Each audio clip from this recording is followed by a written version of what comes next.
Uma costureira que trabalha por conta própria foi contratada por uma construtora. A empresa não pagou pelo serviço prestado. Ela entrou na justiça e agora vai receber pelo serviço. Das mãos de Dona Rita saem blusas, calças e vestidos. São 49 anos costurando, a maioria do tempo por conta própria. Apenas um ano ela trabalhou com carteira assinada em um ateliê de Brasília. Preferiu montar um espaço de costura e trabalhar como autônoma. Ela consegue sustentar a família e paga os impostos para ter direito à aposentadoria. Ana Rita defende o trabalho autônomo. Quando a gente tem uma profissão, é melhor a gente trabalhar para a gente. A liberdade, né? Trabalha a hora que quer, faz o que quer, entendeu? É muito bom a gente trabalhar para a gente própria. Beto compartilha da mesma ideia. O autônomo trabalha limpando piscinas há 12 anos. Nunca teve a carteira assinada. Hoje consegue tirar em média R$8.000 por mês. Mas não é porque não tem patrão que o serviço é feito sem qualidade. A maior indicação é o seu serviço, entendeu? Você faz seu serviço e o cliente vai indicando um ao outro. O problema é quando quem contrata um autônomo e não paga pelo serviço. Aqui em Brasília, uma costureira precisou entrar na justiça para poder receber R$ 25.702 por um trabalho prestado. Ela foi contratada por uma construtora para confeccionar os uniformes da empresa. Agora, por determinação do juiz, a construtora tem 15 dias a partir do trânsito julgado para pagar a conta. Bom, mas afinal, quais são os direitos e os deveres de quem presta serviço autônomo? Sobre isso, a gente recebe aqui no estúdio do Jornal da Justiça a doutora Renata Fonseca, especialista em direito trabalhista. Doutora, boa tarde, obrigado pela participação. Boa tarde. Bom, vamos começar explicando. Ali a gente falou que, na reportagem da Natália, a gente falou que quem trabalha com serviço autônomo não tem patrão. É bem por aí ou não? É bem por aí mesmo. Na verdade, é ele que é o patrão dele. Porque ele não preenche os requisitos do vínculo empregatício que a gente tem na CLT.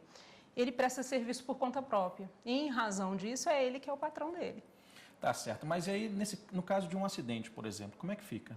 Num caso de acidente, se ele recolhe regularmente o INSS e tudo mais, ele tem direito ao auxílio-doença. Agora, a responsabilidade quanto ao acidente, se foi do tomador de serviços, no caso, ou não, teria que ser apurado caso a caso, para verificar. Porque é ele quem determina como vai fazer o serviço dele próprio. Tá, e como cobrar de quem contrata, né, essa pessoa?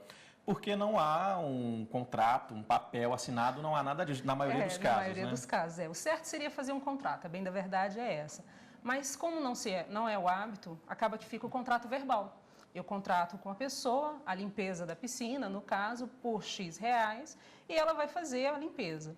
Então, nesse caso, o contrato é verbal. Agora, a prova disso é que seria mais difícil, mas muito pouco, é raro na Justiça do Trabalho, o tomador do serviço negar que houve aquela prestação de serviço. Então, o que vai acontecer? Se ele não pagar, não providenciar o pagamento, não resta outra alternativa a não ser a cobrança via judicial, e que, no caso, é feita na Justiça do Trabalho. A gente está falando também de quem executa o trabalho, mas e de quem contrata? Se o trabalho não for de acordo com o que a pessoa imaginava, aí que inverte a situação, né?